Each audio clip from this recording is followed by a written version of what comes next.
the terrorists themselves had been told that the Brits would cave in to all their demands in 24 hours, 48 max. What they didn't realise was that they were in a Special Forces theme park. The day that the British Army Special Air Service, the SAS, came into public knowledge. At the Iranian Embassy in London, when 26 people were taken hostage and held for 6 tense days. Shots were heard at 2 o'clock, again at 7 o'clock. Just after 7, a body was dumped on the front steps.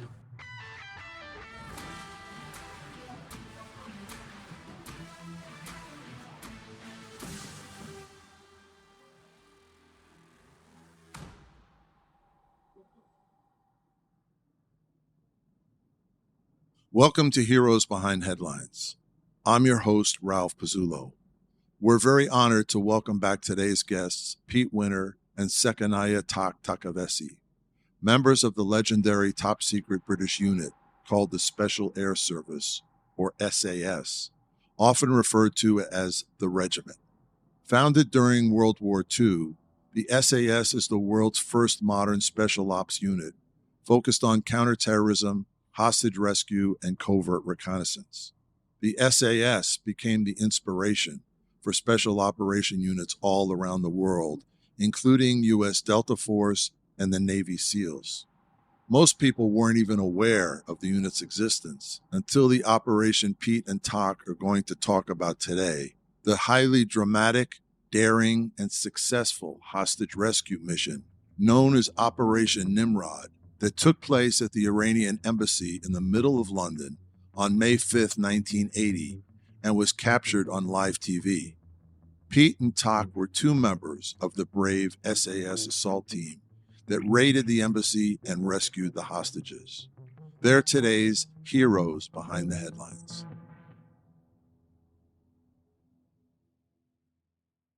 On the morning of Wednesday, the 30th of April, we were all in what we call the killing house, which is a general purpose range where you can fire live ammunition 360 degrees, not just straight down the range. You can fire it at any angle apart from through the door. So it's very good for room combat. So we were all in the killing house, practicing room combat, double tap, paste up, double tap, paste up, lights out, tedious stuff, hour after hour, range practice, hundreds of rounds expended, when all of a sudden the pagers went off that we carried on our belt, and the readout was 9999, the code for a live operation, the real thing, wow. Not a drill. Yeah. We all went, whoopee. Yeah. Kick the paste pots into touch. How much of your time before that was spent training like that, and how much of it was spent on operations? Well, we normally trained up to standard. Okay, and every day we make sure that our weapons are ready, zeroed, ready for any actions. So we're always on standby. And that means that all our kids are packed, ready to go anywhere, any part of the world. So when the alarm came, get ready. So which means that, we should be, within half an hour, we should be leaving Hereford and going towards London. Okay. And how were you organized? Were you organized in teams? How many men per team? Yeah. How did that work? Yeah, we had two teams, red team and blue team, approximately 25 guys, yeah, two teams, yeah. And all the gear is laid out ready on pallets, what we call pallets. So you can, once the balloon goes up, your pager goes off and it's a live operation. You grab your gear into the operational bags, load all the operational gear into the Range Rovers, and off you go down the motorway to London for a war. Before we do all that, the first thing we do is check communication. Oh, yeah. To make sure we can talk to each other. Right. And you have personal radios? Every person has his own radio, yeah. Okay. So at that time, I remember there were a lot of hijackings, plane hijackings and so on. When you first got the alert, what crossed your mind? What happened was we had a guy called Dusty Gray, who was ex-D Squadron, SAS, and he was out of the army and he worked for the Met Police down at Heathrow on the hard dog section. And he heard on the police net that a siege had gone down, Iranian Embassy. So he simply picked up the phone and rang up Colonel Rose, Colonel of the SAS, as you do. And he said, hey, Mike, siege gone down. Iranian Embassy, London, get the boys together. There's work to be done. And of course, so we knew all about it. And that was 11:50 that morning, not long after they took over the embassy. So we were on the go from 11:50, and we knew that, thanks to Dusty Gray, we knew that it was an embassy that had been hijacked. Okay, so you jump in your Range Rovers. Range Rovers, yeah. And you head towards London. Yeah, straight down the M40, the motorway, yeah. Okay. Fast race to lots, yeah. Okay. When you get to London, where do you go? Straight to Regent's Park Barracks, which was about 3 miles from the incident. Okay. And the incident, the embassy, I understand it was right across from Hyde Park, right? Right in Kensington, the embassy. Yeah, that's right? correct, yeah. Okay. Right across from Hyde Park. So you're just 3 miles away. That's right, yeah. And what happens? You start getting briefed on what's going on there, and what do you hear? Well, no, we have a set drill. As soon as you arrive, you unload the gear, set up shop, and that becomes the initial holding area. And the first thing you have to do is plan the IA, the immediate action. This is an emergency drill in case the resident psycho goes off medication, crashes through the split and starts killing hostages as we're unpacking. So that's what we do. It's a set drill straight into the planning of the immediate action. Is that right, Tom? Yeah. So you're prepared right away in case they just start going crazy and killing hostages. You can burst into the embassy and save as many people as possible. Oh yeah, within that, the immediate action must be completed. The plan must be completed within 1 hour of arrival at the initial holding area, which was Regent's Park Barracks. And so you're briefed about the situation at the embassy constantly, I would imagine, right? No, once we get into position, okay, the intelligence officer normally comes and brief us straight away while we're getting changed, okay? Sitting down, getting ready, checking a weapon, getting the comms and everything, make sure everything works. What do you know at that point? Do you know how many terrorists there are? Well, what made it simpler, Ralph? 3 members of staff, when they heard the gunfire, because when these guys burst in, these terrorists burst into the embassy, they fired a burst of 9mm rounds into the ceiling in reception. And 3 of the members of staff heard the gunfire, and they jumped straight out the back windows. So they escaped. They were found and brought to Regent's Park Barracks. And that's where we got a lot of the initial information from these 3 members of staff who did in fact escape. Okay. And what did they tell you?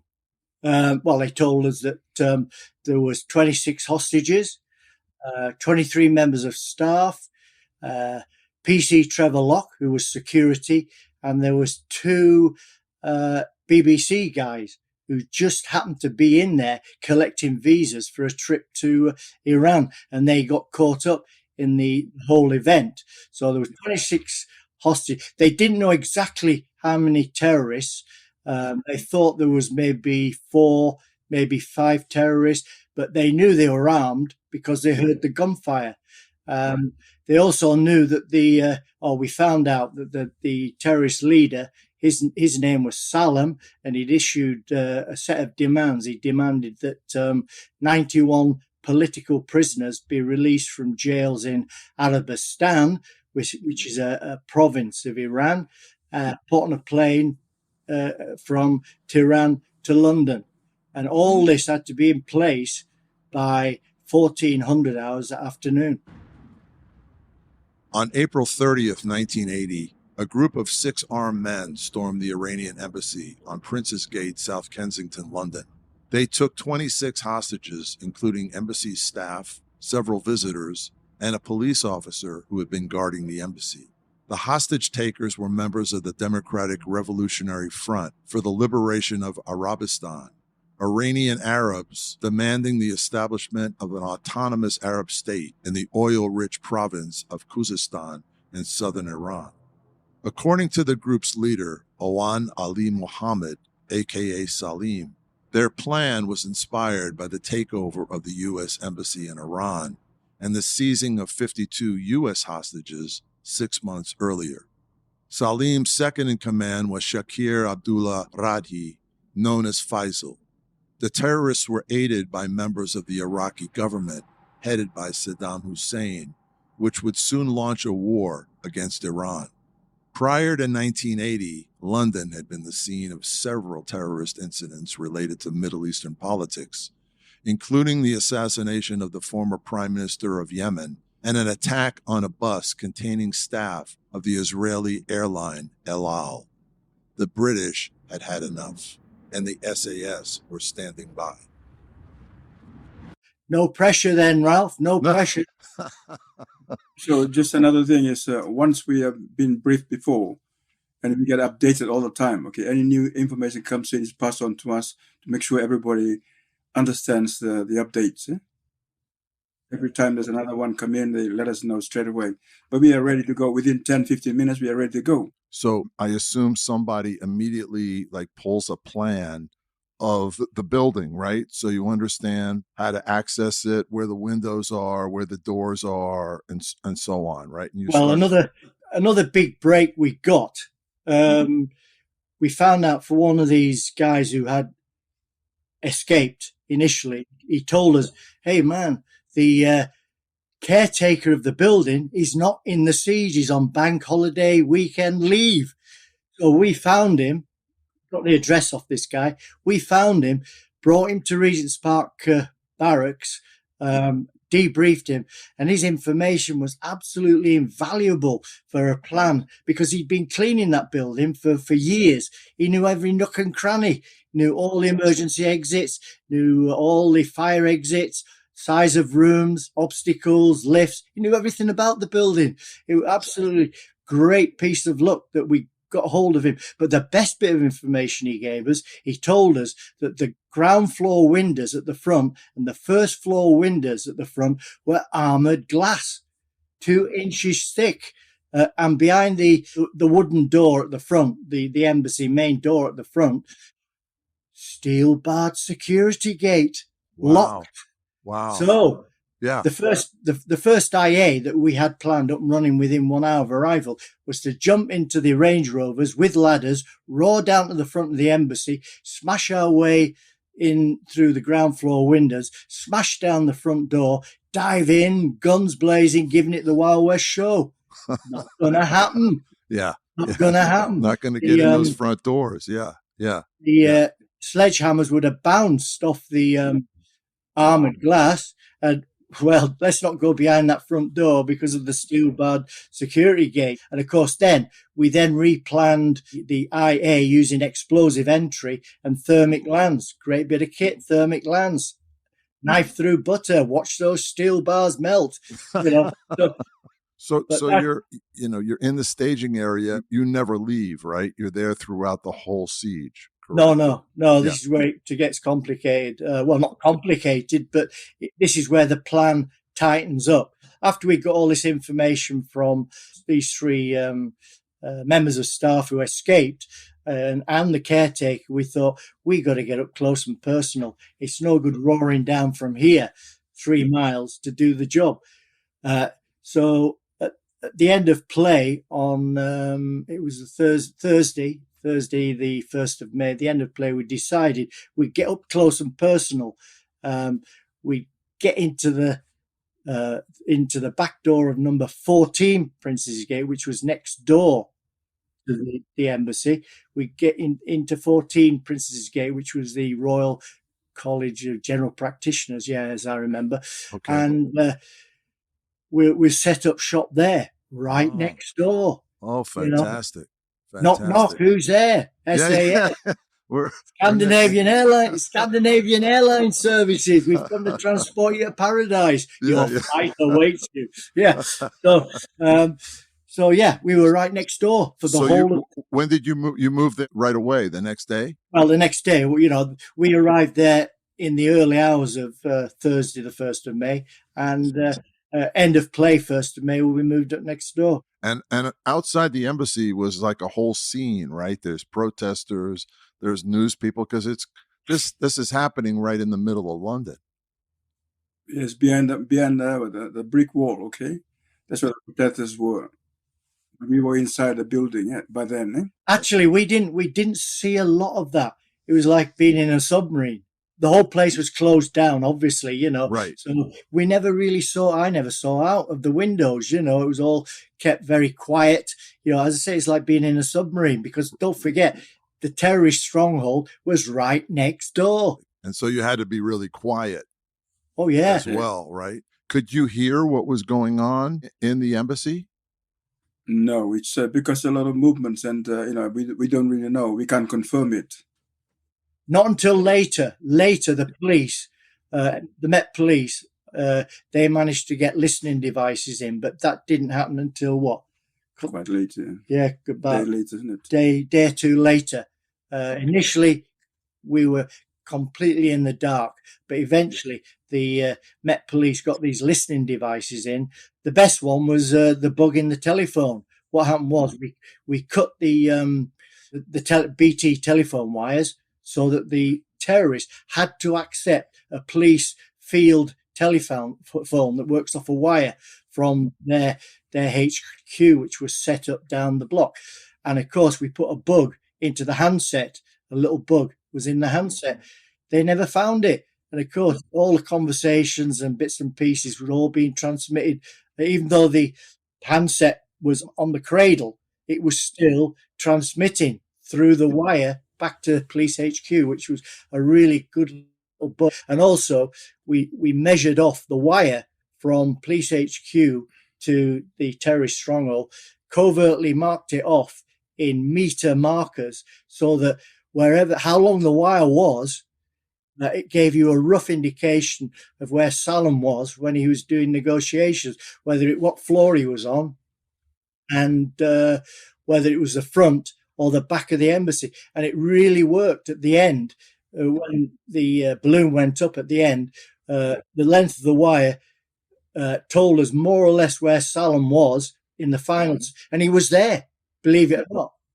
And that was down to the length of wire on the telephone, covertly marked up. Fantastic. So no fancy technology, just using a wire of a telephone. Yeah, that's right. Yeah, the length of it. Yeah. Incredible. So my understanding is that after the first day, they started negotiating with the police. Is that right, Tak? I think so, yeah. By this time, we were on standby for 12 hours. So after 12 hours, we change over. So you're going in and out of the building next door, or you're just every 12 hours? No, every 12 hours. Yeah. Wow. And yeah, what happened was, over in Regent's Park Barracks, in the gymnasium there, they built these full-scale models of key rooms, out of Hessian and wooden frames, just to give you an idea of how big that room was. And the caretaker was on hand there to tell you where the furniture was, obstacles, and also which way the door opens, inwards or outwards. Very important when you're in a hurry, Yeah, very important. So that was done under cover of darkness out through the back of number 14. And then we were taken across to the gym at Regent's Park Barracks. And also the abseilers went to Peel House in Pimlico, which was an old police training centre, and luckily it was roughly the same size as the embassy, roughly 80 feet high. So they, under cover of darkness, practiced their abseiling skills, abseiling down the back of this of Peel House. Wow! And all the time, the hostage situation is continuing. The police are trying to negotiate with the terrorists. And what intel are you getting in terms of the number of terrorists and the number of hostages? Nothing. At that time, we haven't been confirmed how many people were there themselves, but we're still in doubt. And the thing was, it didn't really make any difference, once you're ready to go, and you can take on anybody. So literally, it doesn't matter really whether it's 5 or 10 or 6, And what is your gear at this point? What are you prepared to go in with? Yeah, at the time, our equipment at the time was, we're updating it all the time. We had body armor, we had no helmet, gas mask, gloves, MP5 with about 4 or 5 mags, smoke, flashbangs, 9mm pistol. and pistol, which is in reserve. If your MP5 stops, then you use your pistols. And you said no helmet. No, No helmets, no. Why is that? Well, it wasn't. We've been issued. We haven't tested it, so we just go what we had with us at the time. And I assume each one of you has specific roles in terms of what your role is on the team, right? Yeah, we work in pairs. And talk. What was your role? Well, we were part of the assault team, so we were ready for anything. Yeah, we were tasked in the final plan. The plan changed on a regular basis, but in the updating plans, updating plan. But on the final plan, myself and my partner, Tak, and his partner, 2-man teams, 2-man room camp. Our job, as soon as we got into the embassy, all right, head straight for the cellars, and you've got to clear the cellars because you don't know what's down there, you don't know who's down there, and that was our objective: clear the cellars. And this was before anything else could be done in reception. You had to get the cellars clear, and that was my objective and Tak's objective. And once we've cleared it, okay, we go upstairs again to regroup with a team. So the standoff situation stretches out to 5 days, I think, right? 6 days. 6 days, okay. And at this point, your nerves are probably pretty stretched, I would imagine. No, because we get used to it, because we've been training all the time, and we can take it, Plus, yeah, but don't forget, Ralph, people like myself and Tak, we've seen so much combat in the Middle East, in the Dhofar War. Bit of gunfire doesn't put us off. Right. We look forward to it. You can't stop an old war horse trotting towards gunfire. So you're just probably waiting to get the order to go in, right? Yeah. Oh, yeah. The thing is, once you go in, okay, you decide what to do. You've got another partner, and he knows every move you're going to make, he's going to follow through. Okay. If I tap him on the shoulder, it means he got to get down out of the way because I'm going to shoot above him. Yeah. So it works like that. Don't forget, Ralph, we'd been on the team before. This was not the first team we'd done. We'd spent something like the regiment started these teams in about 1970, 71, something like that. So the anti-hijack team, or the SP team, Special Projects team as it was called, had been going since 1971. And the amount of training that had been carried out prior to 1980 was huge amount of training, huge amount, so yeah, we were ready to go, fed up with the training, fed up with it. We were overtrained. Right. We train with live rounds all the time. So by the time it came to the embassy siege, 1980, we'd done so much training in the killing house, firing live rounds, year after year. We were so well trained, it was just automatic. Unknown to the terrorists, 2 SAS squads of 15 men each, Red Team and Blue Team, were present on the site from the first day of the siege. Sniper positions were set up on the roof of a building nearby. Blueprints of the embassy were rushed to the scene and studied, and a plan was drawn up to rescue the hostages. Pete and Tak, assigned to the SAS assault team, were waiting, armed and ready, in the building next door to the Iranian Embassy. They listened through microphones that had been drilled through the walls as Metropolitan Police Inspector Max Vernon negotiated with Salim through a military field telephone. Salim demanded the release of 91 prisoners held in Iran and safe passage for themselves and the hostages out of the UK, but the government of Margaret Thatcher refused to give in. Adding to the tension were crowds of supporters of Iranian leader Ayatollah Khomeini demonstrating outside. on that first morning of May the 1st, we got a really big break. Chris Kramer, one of the BBC guys who was in the siege, he'd been in Ethiopia on a previous trip, caught dysentery, and he'd had a recurrence of the problem, probably down to the stress and the pressure of everything. He was shaking, stomach cramps, dirty in the carpet. So the negotiator convinced Salem that he must release Kramer because he was in a bad way. He needs to go to hospital. Salem released him, didn't he? Wow. So we couldn't wait we put him in a private room, debriefed him. We couldn't wait to hear what he had to say because he had all the up to date. He could confirm with his release that now there was 25 hostages, but he could also confirm that there was 6 terrorists. Up until then, we only thought maybe 4, maybe 5. But now confirmed, there was confirmed through Kramer that there was 6 terrorists and that they were armed with Scorpion submachine guns, 9mm pistols, 3H specials, and Russian assault grenades. Don't forget, those grenades are frag, not stun. We only had stun. And as we all know, shrapnel is indiscriminate. Yeah. So it was a very dangerous situation. If they let off those grenades, they could just kill all kinds of people. Yeah, but that bit of information came out at about 11 o'clock on the morning of the 1st of May. So that was our first really good briefing, and from there, bits and pieces started to flow in. Okay, and so where were the hostages and the terrorists located? Was he able to tell you that, or were they moving around? Yeah, he was. Yeah, he told us.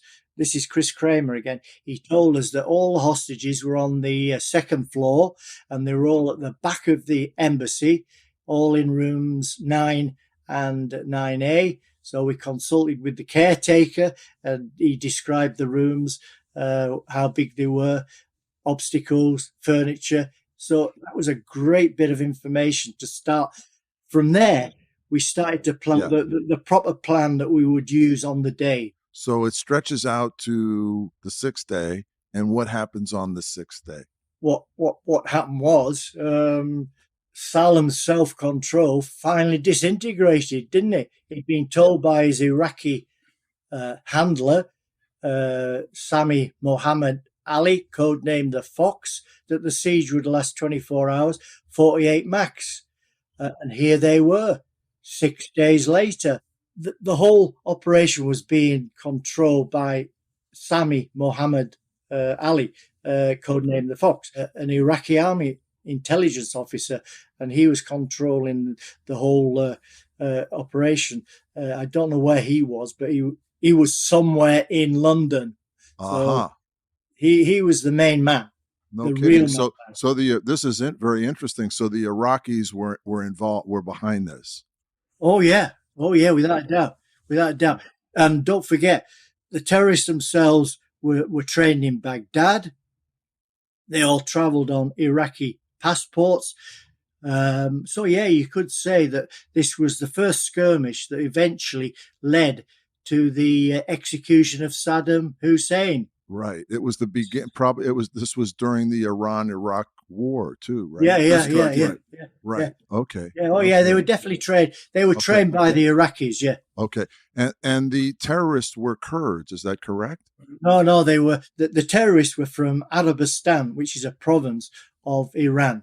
Right. Yeah. But they were getting help and direction from Iraq.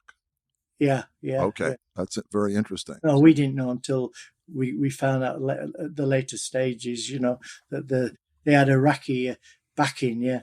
Wow. Wow. So these guys were trained. They were not just, like a random group of guys who decided to go off and do this. Like they had plans. They had military training. Yeah. They got the weapons into the country through the Iraqi diplomatic bag, and the weapons were controlled by Sami Mohammed Ali, the Fox. They were controlled by him.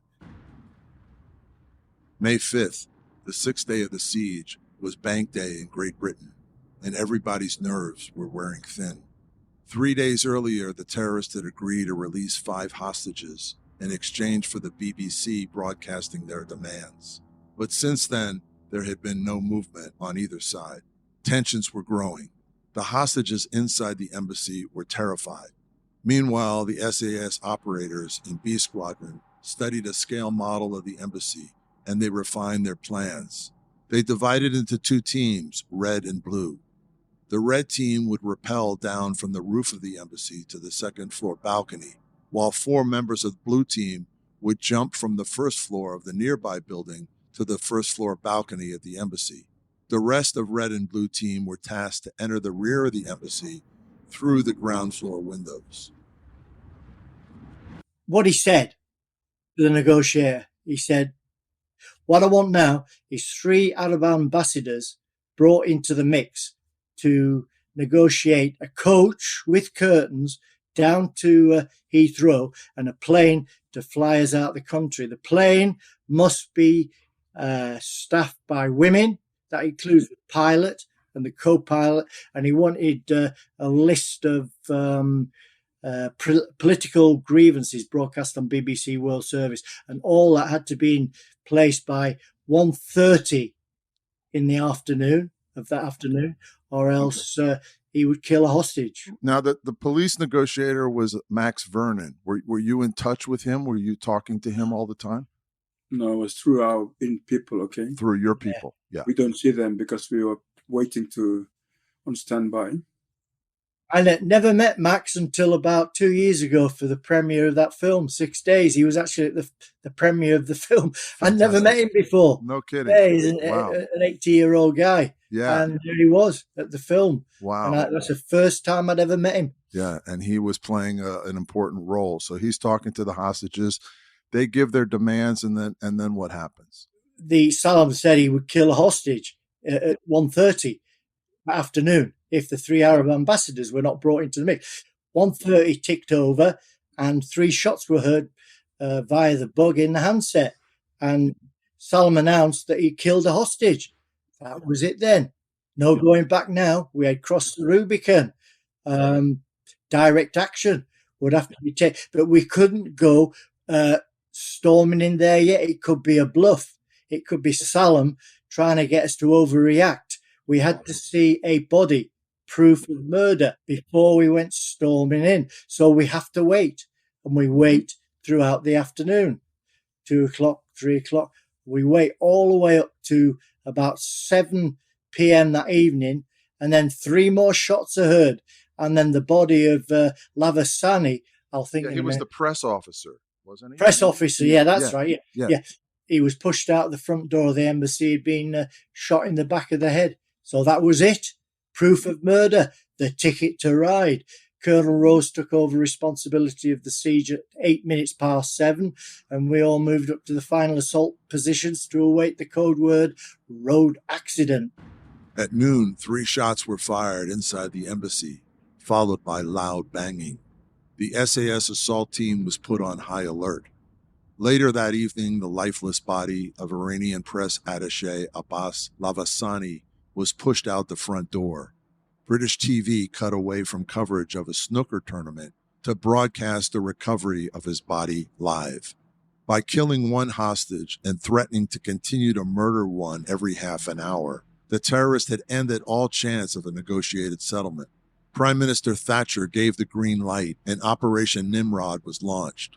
Pete, Tak, and the rest of the SAS operators heard, "Go, go, go," and went into action.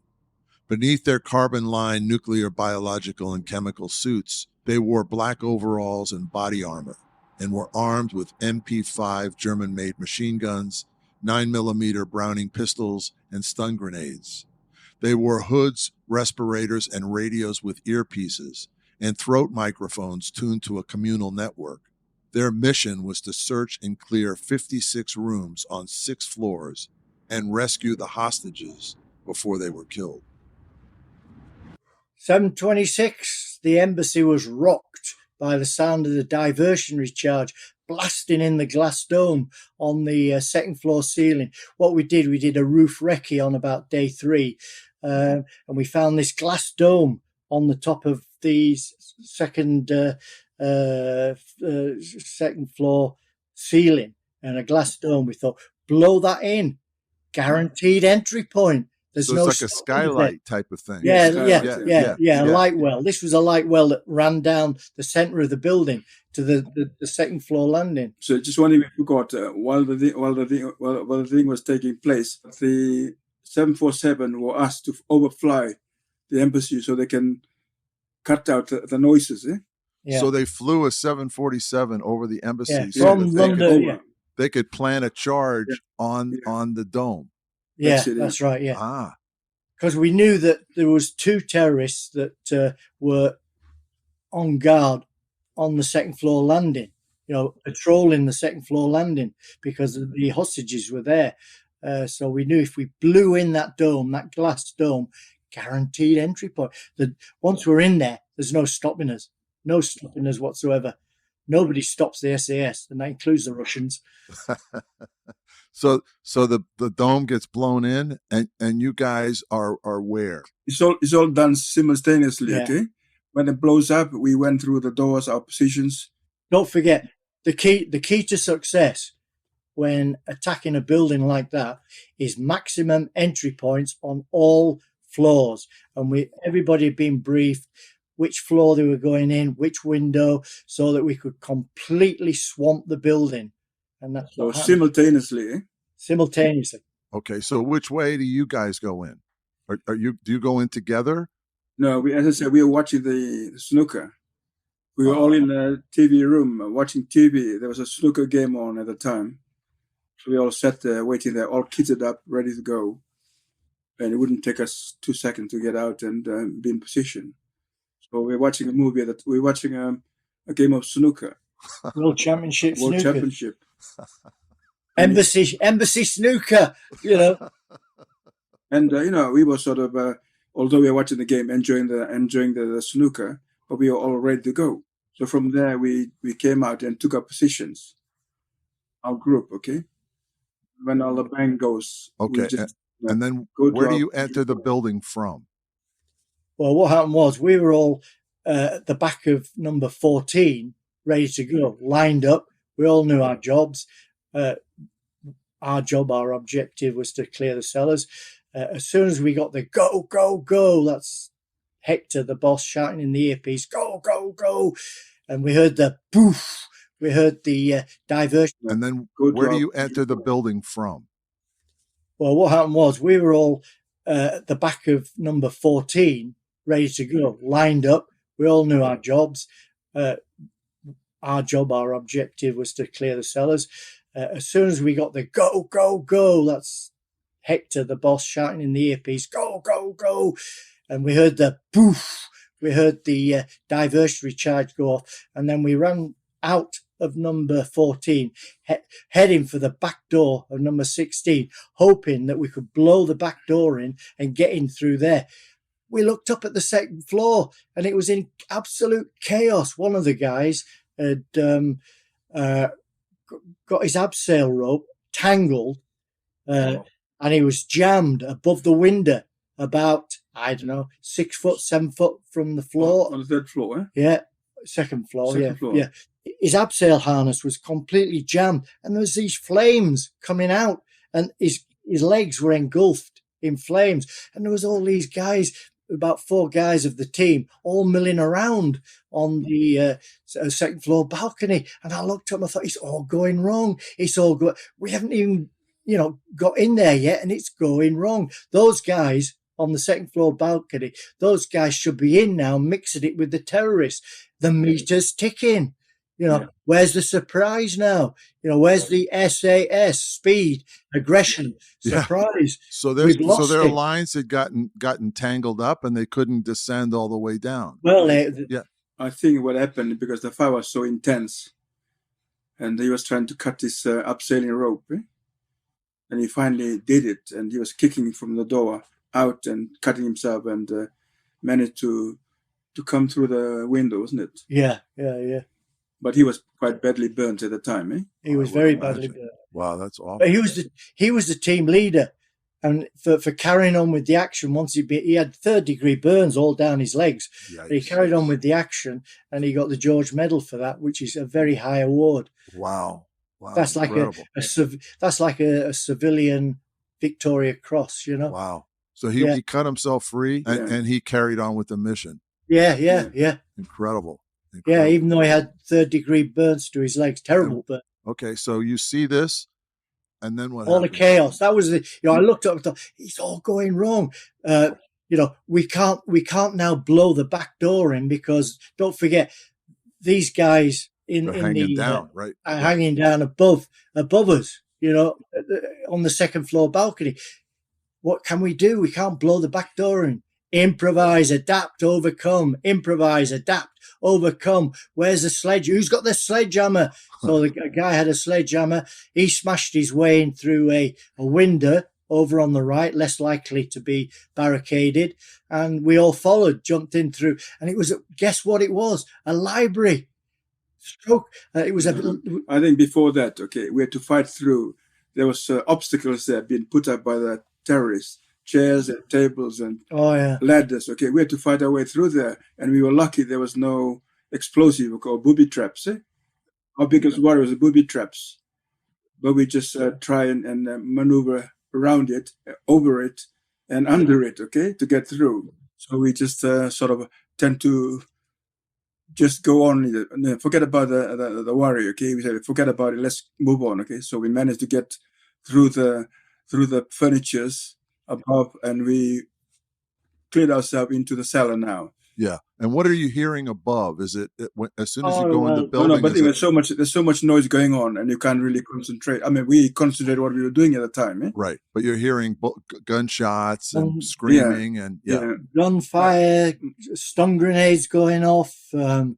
Terrible noise. But you just block that out of your mind. You got battle adrenaline, sensational stuff, turns us all into Superman, gives me almost X-ray eyes, it makes all your senses pin sharp. And as I got to the door of the cellars, I opened the door, and there was this big maintenance ladder, that they'd slid down the steps. Obviously, they thought like rats we were going to come out the cellar at them, and they put these big ladders down the steps to block the cellars off. So no time to think, got to maintain momentum, got to achieve the objective. As I reached down, IED flashed through my mind, booby trap on a pull switch, no time to think, pulled, nothing there. Oh, wow. Nothing there. Wow. Not booby trap. Nothing was going to stop us, Yeah. Although we knew the dangers, but we just took the risk. So pulled out this maintenance ladder, and I was number one, and I just shouted, "It's lighting up time now, boys." So pulled a stun grenade, lobbed it down the cellar. The flashes were blinding in that enclosed space down into the cellars. And it was dark too. The flashes blinding. And then we just split up into two teams of two to clear the rooms on either side of the cellars, and off we go. Tax team on the right hand side, my team on the left hand side. No sledgehammers, war on a shoestring. That's before Mrs. Thatcher gave us an open checkbook. Not everybody had a sledge, so it was a case of drilling the locks with MP5. So it was drill the lock, kick the door in, room combat, room clear. Drill the lock, kick the door in, room combat, room clear. All the way to the end of the corridor, the cellars. Achieve the objective. There was nobody down there. Job done. Get paid. Yeah. So we made our way up to the top, to the second floor. Speed and precision were critical. Blue team, which included Pete and Tak, were tasked with clearing the basement. Red team was responsible for working their way down from the roof and clearing the top 3 floors. The noise around them was deafening. Explosives going off, bursts of automatic weapons fire, and people screaming. Pete and Tak and the rest of Blue team laser focused on their tasks. They had cleared the basement and were on their way up to the first floor. So far, they hadn't encountered a single terrorist or saved a single hostage. Within seconds, all of that would change. Once we cleared the cellars, the next objective was to link up. raced back up to join the rescue, basically. And at that stage, a human chain had formed down the stairs. Okay, we joined the chain, and this is so we can control the hostages. The hostages have to be controlled. They've got to be passed from man to man. Don't forget, we've got gas masks on. The hostages don't, and there's all this gas, smoke, cordite. It's all swirling round.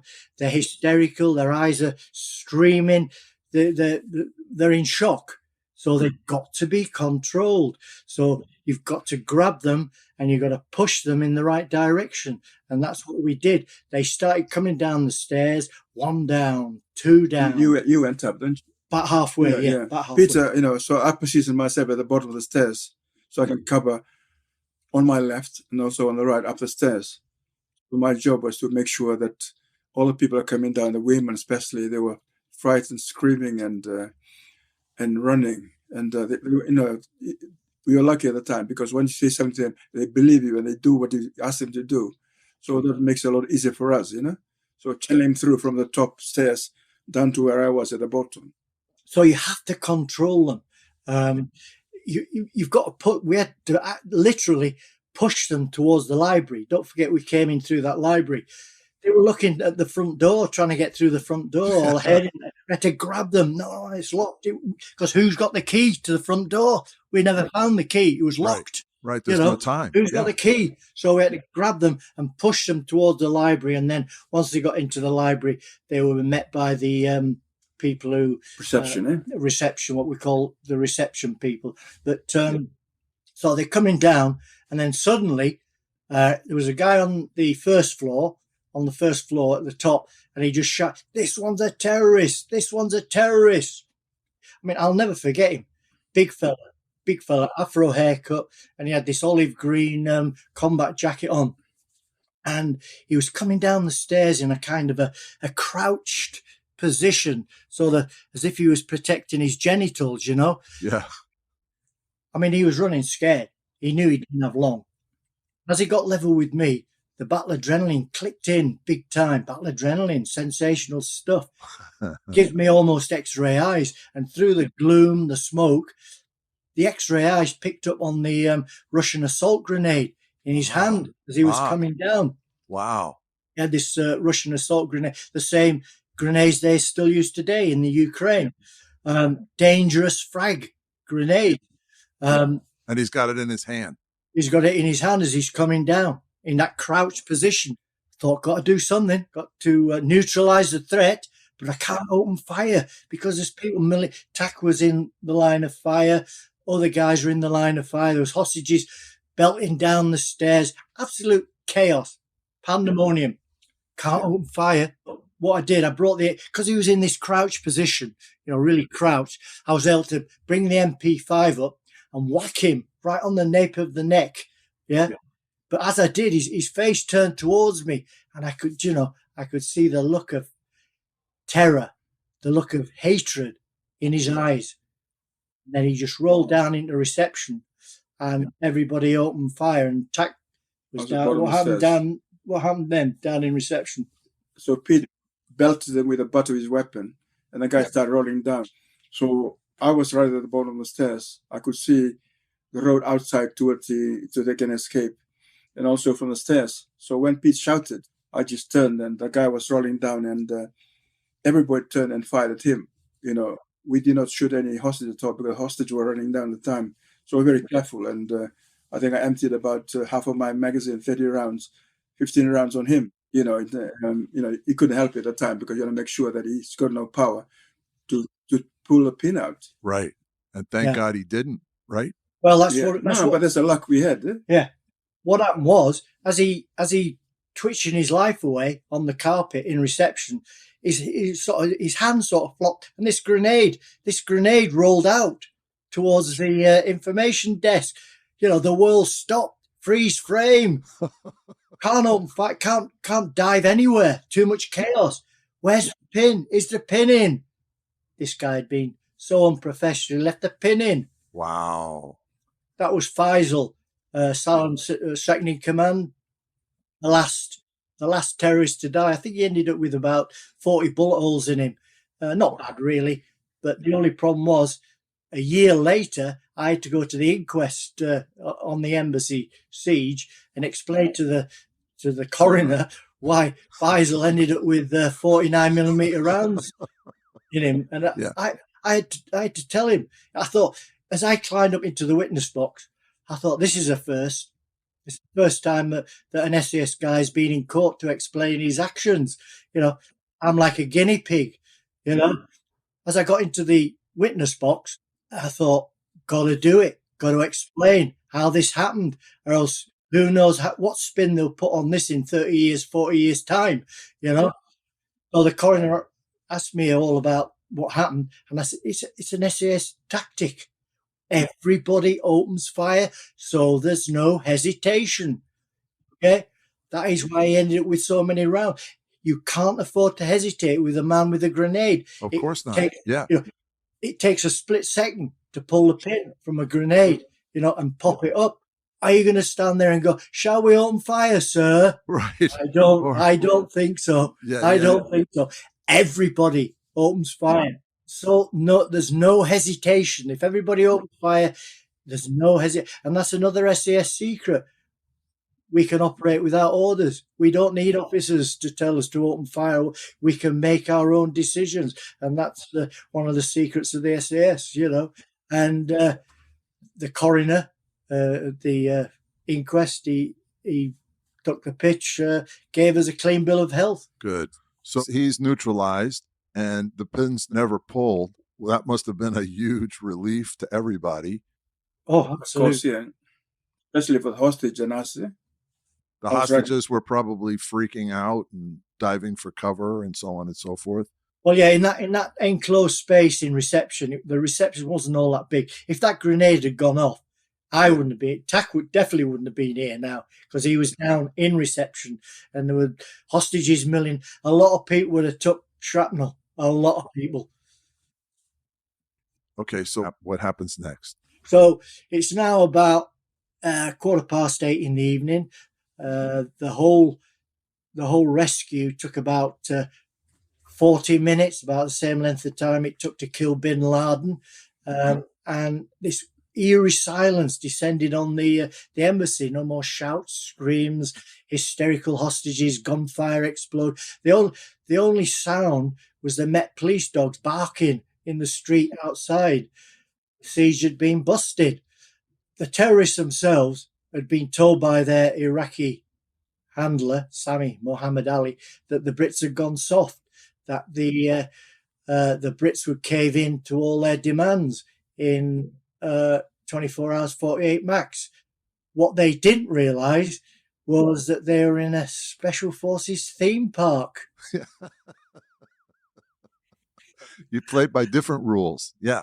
But I suppose in their twisted death cult mentality, it was a good way to go up to paradise. Yeah. So what did we do then, Tack? Well, we all came back and went back into where all our kit was, back into that's right. Yeah, we all jumped in. We had these Avis renter vans, civvy vans. We all leapt into the vans and driven at speed back to Regent's Park Barrack. Only 17 minutes after it started, Operation Nimrod was over. Of the 26 hostages originally taken, 5 had been released and 1 killed minutes before the assault, 1 killed during the assault, and the other 19 rescued. 5 of the 6 terrorists were shot dead. The 6th was arrested and later given a life sentence. The SAS suffered just 1 injury, third-degree burns to a soldier hurt as he rappelled from the roof. As the smoke cleared, Pete Tock and the rest of the SAS Squadron B slipped away in Avis vans to the Regent Park Barracks in central London. At 10 p.m., Prime Minister Margaret Thatcher and her husband arrived there to congratulate the team. A TV was wheeled out so everyone could watch the late news. In the room filled with rugged SAS soldiers sipping beers, one of them shouted out, "Fucking sit down, Maggie. I can't see." For a moment, there was an awkward hush. Then Prime Minister Margaret Thatcher sat down cross-legged on the floor with the men and watched.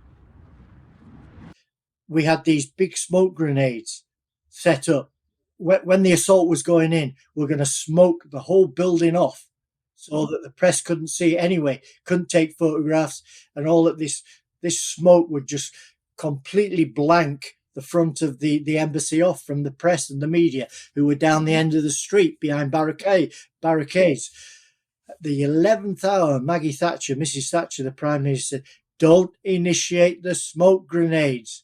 Wow. Don't initiate the smoke grenades." And of course, she wanted it on the screen, didn't she? She wanted to show the world what happens if you bring your terrorist tactics to UK. This is what's going to happen. Oh yeah, she wanted it on the screen. Smart. Oh, yeah. Very smart.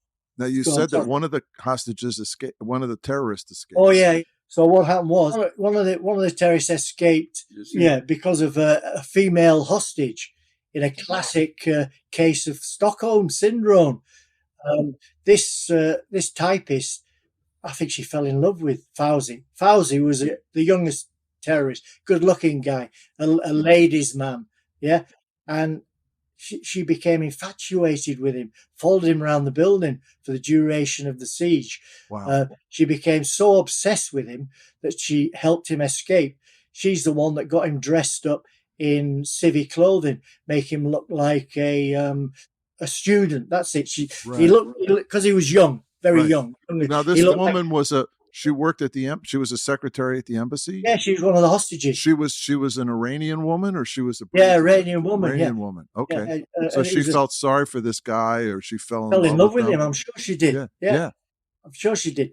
And she helped him escape, even when he was being processed on the lawn at the back. That's where all the hostages were laid out and checked, ID'd, processed.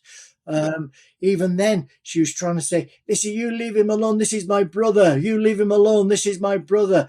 Yeah, he's okay. No problem." Unfortunately for Fauzi, he was put down alongside Sim Harris, the BBC guy, who'd been it. And of course, Sim Harris knew exactly who he was. Sim put the finger on him. So he was arrested, dragged off to the local Nick. And I think he got something like 26 years in jail. He's been out a few years now. The Sun newspaper exposed him as living in a place called Peckham, which is full of wide boys down there, Yeah. And he's got free housing. He lives on benefit, maximum DLA, we call it. So he got us in the end. He got us through our pockets. Yeah. And he's still there now. He's still in Peckham now, living on benefit. So how many terrorists were killed? There were 6. So how many survived? We'll come to that for the after operational briefing. We didn't do a briefing until later. First of all, we were driven at speed in these civvy vans, Avis renter vans, back to. They were Avis renter vans? Avis renter vans, yeah. Back to Regent's Park Barracks, shown into this big conference room, yeah. It was like a Viking drinking den. There's this massive long table ran down the length of the room, piled high with all this booze. Champagne, mainly Foster's Lager. Wow. Eric Bloodaxe would have been impressed. So we all cheered. We all cheered and got stuck in with a relish. Yeah. Best can of lager I ever tasted, and it was warm. Yeah. Yeah. Anyway, I was on about my 4th can of lager, and Colonel Rose, the colonel, put his head round the briefing room or the conference room door. He said, "Gentlemen, the Prime Minister," and in strode Mrs. Thatcher, and Lord Whitelaw, and Whitelaw, the Home Secretary. Mrs. Thatcher, she was like a triumphant Caesar returning to the Senate. She went, "Gentlemen, there is nothing sweeter than success, and you boys have got it." We all cheered, and someone shouted, "Come and have a drink, Maggie," and she did. And Dennis, and then they began to work the room, didn't they? They knew how to work the room on such a special occasion. Sure. Give it the personal touch. That's what they did. That's what they do. Around all the little groups, didn't they? And shook hands with us, thanked us personally. What did she thank you personally? Yeah, they all did, yeah. Yeah. Yeah, thanked us personally. She got to our little group, shook my hand, thanked me personally, thanked the other guys personally. She turned to me and she said, "Oh, what did you do before you joined the SAS?" I said, "Oh, I was in the Royal Engineers." And she said, "What did you do in the Royal Engineers?" I said, "Oh, I used to drive bulldozers." She said, "And now you assault embassies." We both laughed at that. Then it came time for the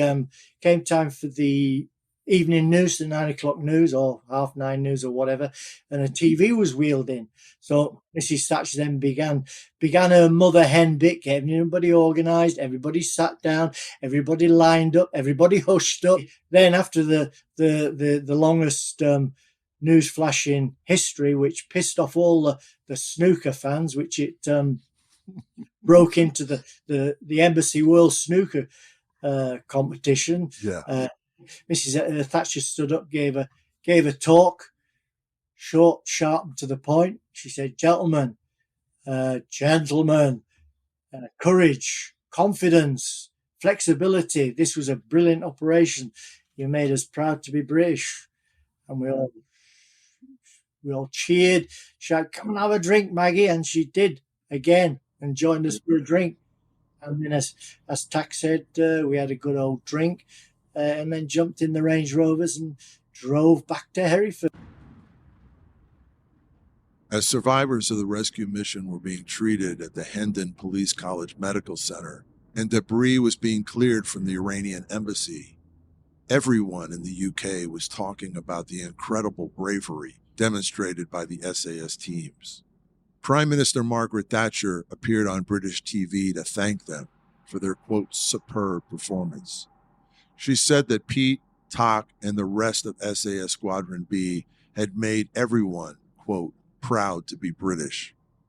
They had certainly lived up to their motto, "Who dares wins." Or as Sergeant Pete Winter said at the time, "The day will live forever in regimental history. Of that we are sure." It was the SAS's finest hour. They not only buoyed the spirits of Brits everywhere, they also bolstered the image of counterterrorism forces worldwide. For the first time, many people saw on live TV the value of small, highly trained anti-terrorism units. After that, SAS techniques were studied and applied to this special class of warriors all over the world. We thank Pete and Tak for their incredible courage and for sharing their colorful and inspiring story. They're today's heroes behind the headlines. Thanks for listening. I'm your host, Ralph Pizzullo. Please subscribe and don't forget to tune in to the next episode of Heroes Behind Headlines.